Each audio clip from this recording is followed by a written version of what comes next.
Halo Biro, kabar ketemu lagi dengan saya Jeff di Wong DIY. Pada video kali ini saya akan membuat sebuah video tentang tools, manual tools khususnya. Tapi ini kayak cuman cerita aja gitu. Soal saya kemarin belanja tools di toko-toko yang tua gitu ya. Toko-toko yang tua. Jadi sebenarnya targetnya itu adalah cari tools yang namanya manual tools biasanya di toko itu ada waktunya misalnya udah nggak laku lagi gitu atau seriesnya udah nggak diterusin.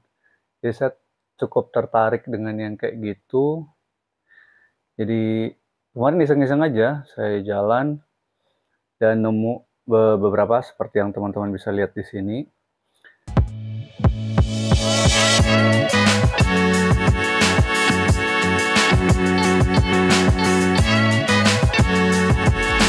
Saya uh, saya baru tahu kalau misalnya di beberapa daerah itu masih ada yang jual spoke shave kayak gini. Ini masih made in China. Dia nggak mereknya saya nggak jelas apa ini. Pakai tulisan Mandarin, tulisan Cina kayaknya. Dia tulis 9 inci, spoke shave, masih juga made in China.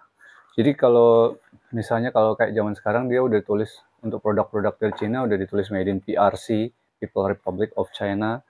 Kalau ini masih masih ditulis utuh, masih ada Mandarinnya juga. People made in the People's Republics of China dan ada Mandarinnya juga. Mereknya Fukuda. Fukuda. Kita coba buka ya, Fukuda. Nah, spoke shave-nya ini kemarin saya cuma lihat sepintas saja gitu. Nah, ini apa? Dia kalau dari gini bentukannya sederhana banget. Terus dia masih kasih logonya, tapi cuma stiker aja. Ini memang kelihatan murah banget. Kelihatan murah banget. Terus di sini ada kunci untuk blade-nya. Kuncinya juga ini, jadi bagian bawah sini ini drat, tapi bagian atas ini cuma plat tipis banget, plat tipis banget. Nah, kalau dibuka full untuk blade, jadi dia modelnya kayak gini ya. Ini, terus ini penguncinya, dan ini blade-nya. Kalau blade-nya sih, ya yang biasa-biasa banget kualitas metalnya. Nah, terus yang problem tuh kayaknya kualitas castingnya.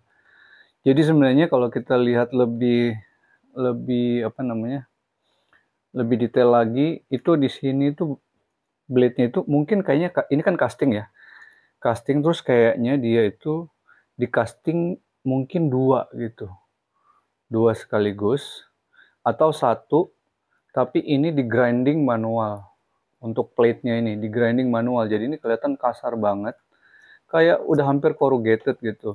Dan di sini kelihatan banget kalau ini dia itu nggak rata, jadi miring. Kayaknya sepertinya waktu dia nge-grinding kayak gini ke mesin grinding, nggak lurus.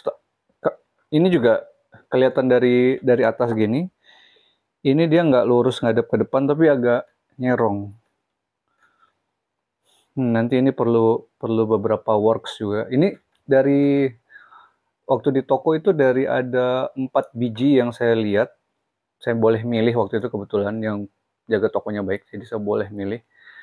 Jadi saya pilih yang paling baik di antara yang lain. Jadi yang miring gini udah yang paling baik di antara yang lain. Ya itu ya, kita pasang lagi.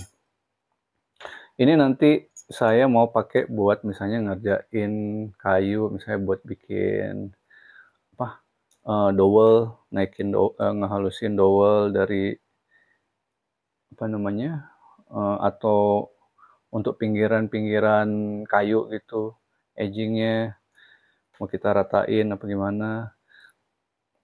Nah, tapi dari cerita yang jualan, ternyata saya juga bertahu bahwa ternyata spoke shave kayak gini dipakai sama yang jualan es. Saya nggak terlalu ngerti waktu dia ngejelasin gimana, atau mungkin ini dipakai buat buat nyerut es kayak gini, atau dia dipasang di Jadi bench gitu terus disurutin es, saya juga nggak terlalu paham. Tapi pengakuan yang jual tuh biasanya orang yang nyari ini yang beli biasanya untuk nyerut es. Oke, nah yang berikutnya ini kita ada dua biji pahat itu masih dengan brand Carl Clipper, dan saya nggak tahu ini tuh original atau enggak, tapi saya ngecek di sana bahwa ini memang old stock di tokonya. Dan dari dua ini saya ngambil dua ini karena ternyata ukurannya beda-beda, meskipun nggak beda banyak ya. Nah, ukuran bedanya itu yang satu ini lebarnya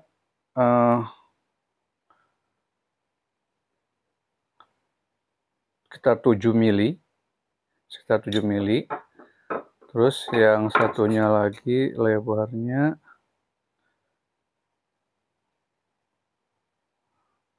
6 mili. Jadi ini dua selisih 1 mili.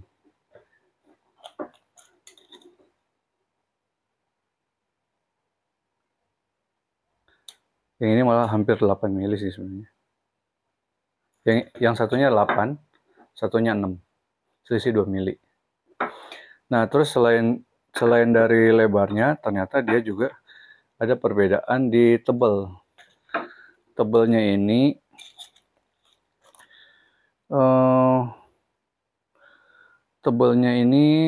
dia 6 mili.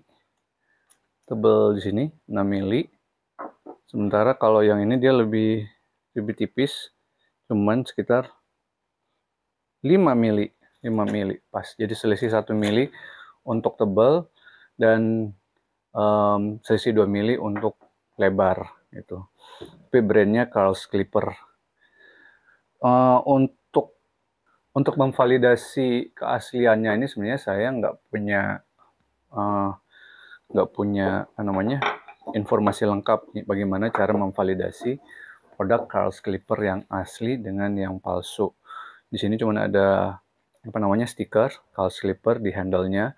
Nanti untuk teman-teman yang ngerti gimana caranya mungkin bisa bantu saya dengan cara tulis di kolom komentar. Oke. Oke, itu dia untuk pahat Carl Clipper. Saya dapat 2 biji.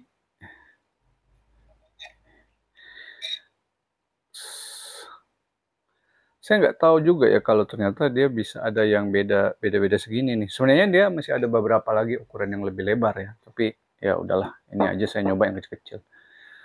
Karena yang lebar-lebar kebetulan saya punya pahat udah lumayan banyak dan jarang dipakai. Jadi ya udahlah. Nah, kemudian produk terakhir yang saya beli itu meteran dari Immundex kayak gini. Kenapa saya beli ini? Karena modelnya itu klasik ya. Jadi mungkin sekitar tahun 90-an ya untuk produknya ini. Cuman saya ngerti kenapa kalau produk ini nggak laku di toko itu ya. Karena dia meteran segini gini cuma 2 meter. Jadi ya gitu, measuring tape. Misalnya yang kayak ini, untuk yang hampir sama cuman beda tebal aja, dari Haston ini dapat 3 meter 90-an. Tahun 2000 itu desain tuh kayaknya masih yang kayak gini nih, jadi klasik modelnya kayak gini. Stikernya juga sederhana banget, kualitas plastiknya sih biasa aja. Ini mungkin kalau di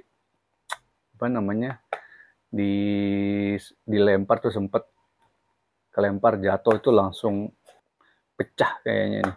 Nggak terlalu tebal gitu, nggak terlalu bagus. Misalnya dibanding ini kan mungkin kualitas plastiknya lebih tebal dan ada karet, jadi lebih aman. Kalau ini full plastiki. Cuman kalau dibandingkan misalnya dialnya, tombolnya yang baru-baru sama yang ini terasa lebih enak. Nah, jadi kayak trigger zaman dulu gitu. Jadi solid gitu. Pernya juga berasa, pernya ini kuat gitu, pernya kuat. Cuman kualitas ininya aja. Jadi teman-teman bisa lihat juga kemasannya ya. Masih ada apa namanya brandnya Immundex. Ini saya juga udah search, cuman memang masih nggak dapat keterangan apa-apa soal brand ini Immundex. Tapi satu hal yang bisa kita dapat informasinya adalah ini masih made in Japan. Keren banget. Nah, kira-kira untuk video kali ini yang fun-fun aja. Sampai di sini dulu. Kita ketemu di video yang lain. Semoga berguna buat teman-teman. Dan jangan pernah takut untuk mencoba. Coba-coba sampai bisa.